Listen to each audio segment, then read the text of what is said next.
Sir, आप तन मन धन लगाकर जनसुराज के लिए मेहनत की है। जब जनसुराज को कोई जानता नहीं था तब से आप प्रशांत किशोर और जनसुराज के साथ में थे। क्या कमी रह गई, क्यों टिकट नहीं मिला? ये अपने लिए राजनीति नहीं करनी है, ना अपने परिवार के लिए। हाँ, उन लोगों का साथ मैंने ज़रूर छोड़ दिया जो अपने सिद्धांतों से गुमराह हो गए।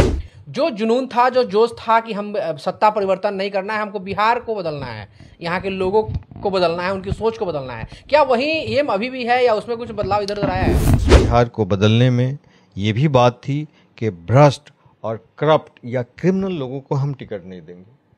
आप उस बात पे कायम नहीं थे। टिकट कटी, जनसुराज को आपने छोड़ा, उसके बाद प्रशांत किशोर साहब की बातचीत हुई क्या? नहीं। ये चुनाव का समय है, अभी तो आपने बसपा का टिकट पे चुनाव लड़ने जा रहे हैं आप। अगर फिर से प्रशांत किशोर आपसे मिलते हैं और बोलते हैं कि हमारे साथ आ जाइए, क्या फिर जाएंगे उनके साथ?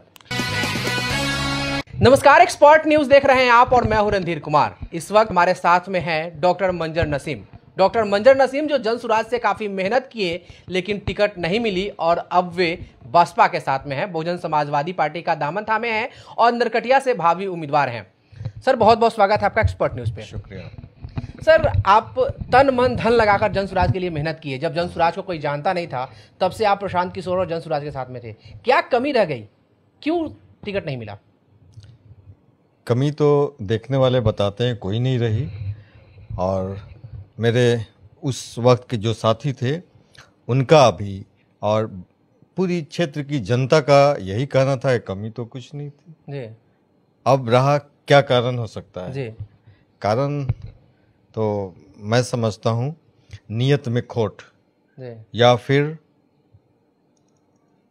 जब किसी से आप टास्क दे करके टास्क पूरा कर लेते हैं और जब उसकी हिस्सेदारी देने की बात आए, सियासी हिस्सेदारी, तो उस वक्त आप मुकर जाते हैं, आप वादा खिलाफी करते हैं। इसके अलावा कोई दूसरा वजह नहीं है। आपने जनसुराज छोड़ दिया है? हाँ, मैं और मेरे सभी हज़ारों साथी कार्यकर्ता सब ने एक साथ रिजिग्नेशन दे दिया है जी। और फिलहाल लोगों से जब मैंने राय लिया तो सबका यही कहना था कि आपको लोगों के बीच बने रहना है। आप जैसे इनकी सेवा में थे वैसे बने रहना है, और इसकी वजह से हमने नेशनल लेवल की पार्टी जिसका विचारधारा है और बहुत हद तक वो अपने विचारधारा पे कायम रहते हैं, तो बहुजन समाज पार्टी उसके साथ मैं जुड़ा हूँ और अभी उसी के बैनर पे चुनाव लड़नी है। बहुजन हिताय बहुजन सुखाय, यस, इस मुहिम के साथ आप चल रहे हैं। बिल्कुल। अभी आप बसपा में हैं और जनसुराज को छोड़े हैं। क्या लगता है कि जिस तरह से प्यार और मोहब्बत नरकटिया की जनता आपको दे रही थी उस तरह का प्यार और मोहब्बत अभी भी बरकरार है या कुछ खोट आई है लोगों में भी?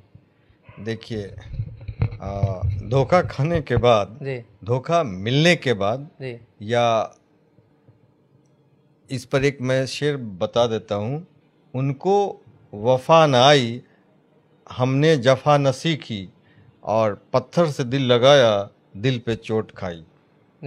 तो ये लोग बहुत संगदिल हैं और इन्हें अपने एम्बिशंस के सामने उसूलों की कोई मर्यादा नहीं है, अपनी सिद्धांतों का इनको कोई मतलब नहीं है, और विचारधारा की सिर्फ ये बात करते हैं और उससे उस पे ये कायम नहीं है। और ऐसे ही लोग इस तरह का बिहेवियर करते हैं अपने कार्यकर्ताओं के साथ, अपने साथियों के साथ, और ये पूरे क्षेत्र की जनता इस बात से वाकिफ़ हो गई है। हाँ, और हम तो गमगीन नहीं हैं, मेरे हौसले तो उतने ही बुलंद हैं, लेकिन लोग बहुत उदास और मायूस थे, और इसलिए मेरी ये ड्यूटी बनती है कि मैं उनके बीच बना रहूं, उनकी जैसे मैं सेवा में था वैसे लगा रहूं।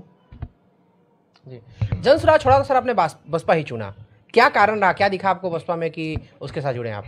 अभी तक के जितनी और सब पार्टियां जो यहाँ पे अभी सत्ता या विपक्ष में हैं, सब की एक ही कहानी है।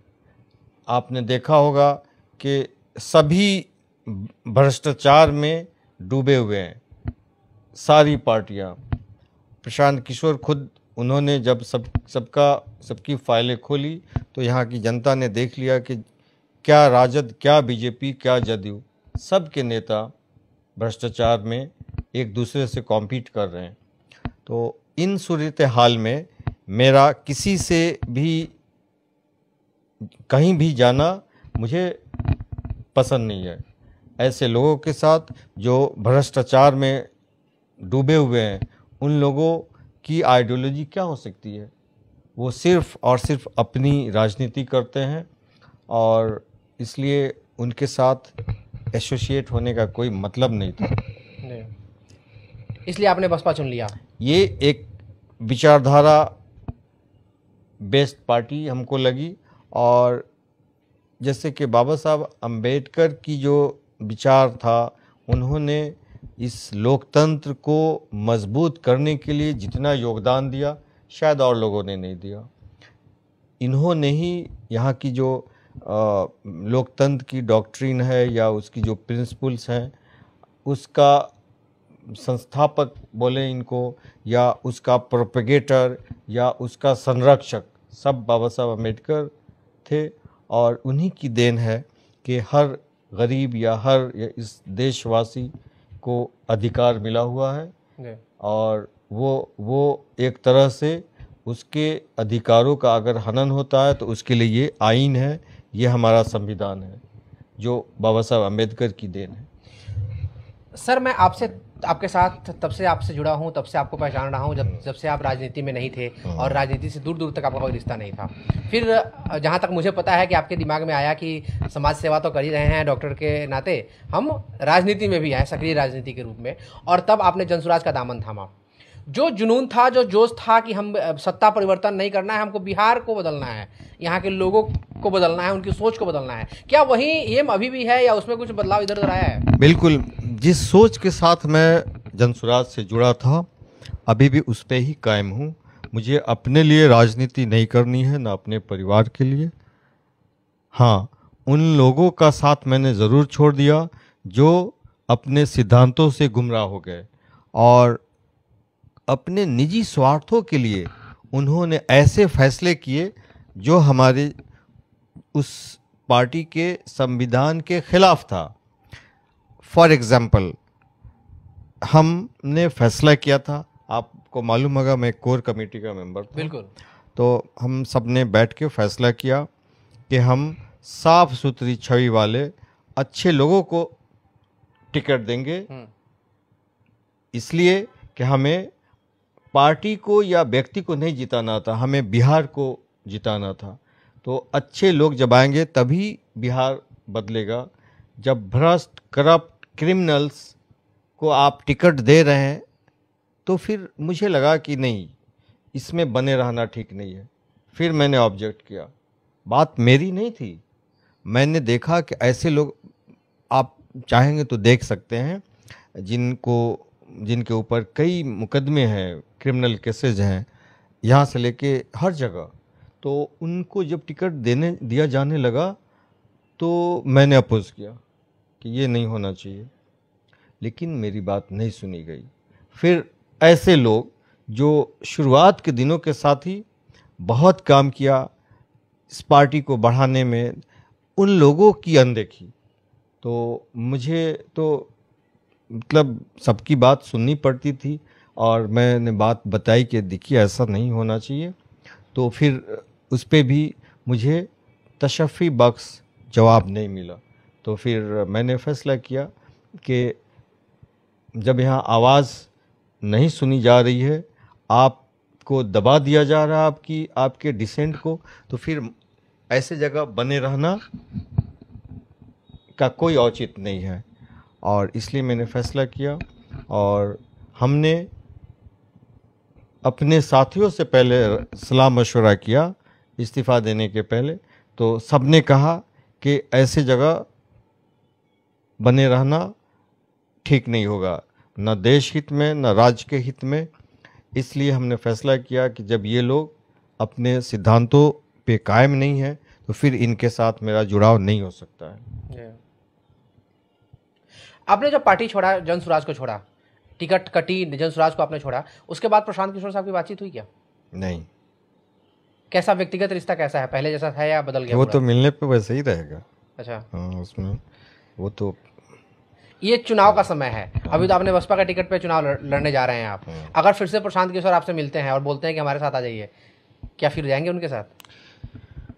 देखिए, उनके भाई आए थे, जी। काफ़ी मतलब कोशिश किया उन लोगों ने कि आप मौका दीजिए, टाइम दीजिए, लेकिन मैंने कहा नहीं, आप अपने उसूलों पे कायम नहीं हैं, इसलिए मुश्किल है आपके साथ चलना, और 2 कदम भी चलना मुश्किल है। मैंने बिहार को बदलने का आपके बातों के वजह से साथ आया था, और उस बिहार को बदलने में ये भी बात थी कि भ्रष्ट और करप्ट या क्रिमिनल लोगों को हम टिकट नहीं देंगे। आप उस बात पे कायम नहीं थे। वहाँ राजनीतिक हिस्सेदारी भी देने की बात थी, आप इस पे भी कायम नहीं थे।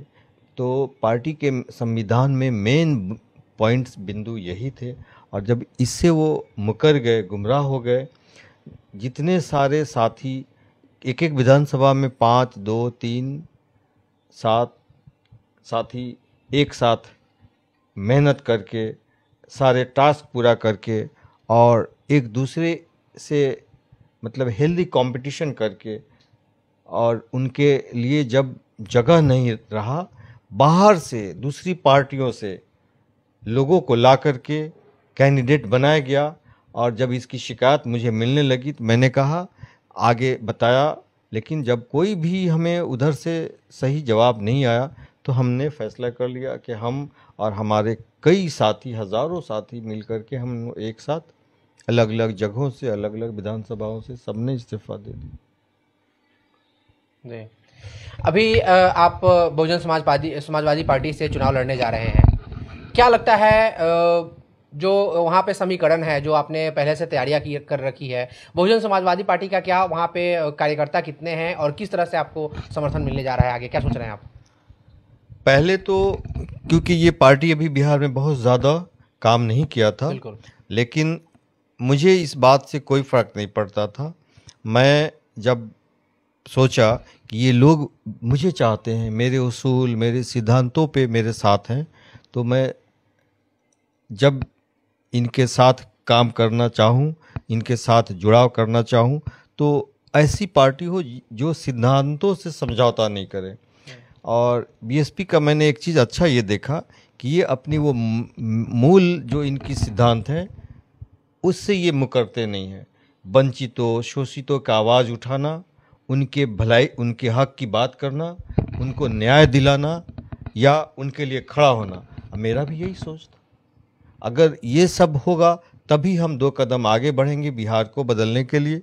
और मुझे पार्टी से सपोर्ट नहीं मिलने का बहुत ज़्यादा ये नहीं था।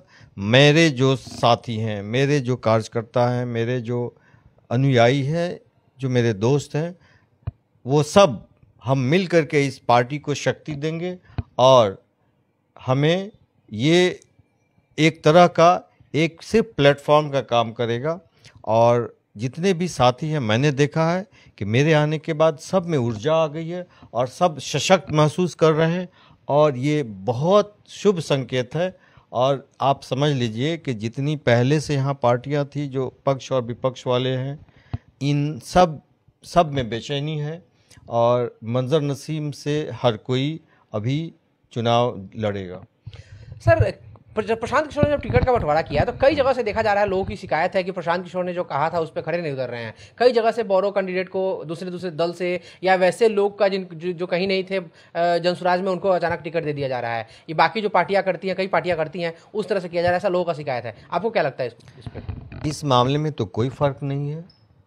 जब ये पार्टी शुरू में हमने अनाउंस किया था कि हम अपने कार्यकर्ताओं में जो सबसे अच्छा काम जिनका होगा, जो जिनकी सोच सही होगी, उनको हम टिकट देंगे। फिर बाहर से ले आकर के उनको रातों रात बुला करके टिकट देना, ये बात मुझे सबसे ख़राब लगी। सीनियर साथी होने के नाते मुझे शिकायतें आती थी कि ये नहीं होना चाहिए, ये क्यों हो रहा है। तो ये सब बातें जब हमारे पास पहुंची तो हमने बात रखी, लेकिन इस पे समुचित और तर्क संगत और नियमित तरीके से या नीति संगत जब कार्रवाई नहीं दिखी तो फिर हमारे पास यही एक रास्ता था। और आपने जो कहा कि सब पार्टियों में जैसे एक रिवाज सा बन गया था कि टिकट की खरीद बिक्री, अपने योग्य और कर्मठ कार्यकर्ताओं की अनदेखी, उनके साथ अन्याय करना, जो बोली ज़्यादा लगाए उसे टिकट दे देना, तो ये चीज़ यहाँ भी दिखाई दिया। आप एक नहीं कई विधानसभाओं में आप बात करेंगे, आपको यही रुझान मिलेगा लोगों का कि हाँ हमारे साथ अनदेखी हुई, अन्याय हो रहा है, बात सुनी नहीं जाती है, डिक्टेटरशिप है।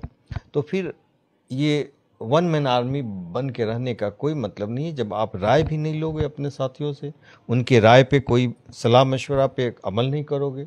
तो ये चीज़ डेमोक्रेसी में मतलब होना नहीं चाहिए।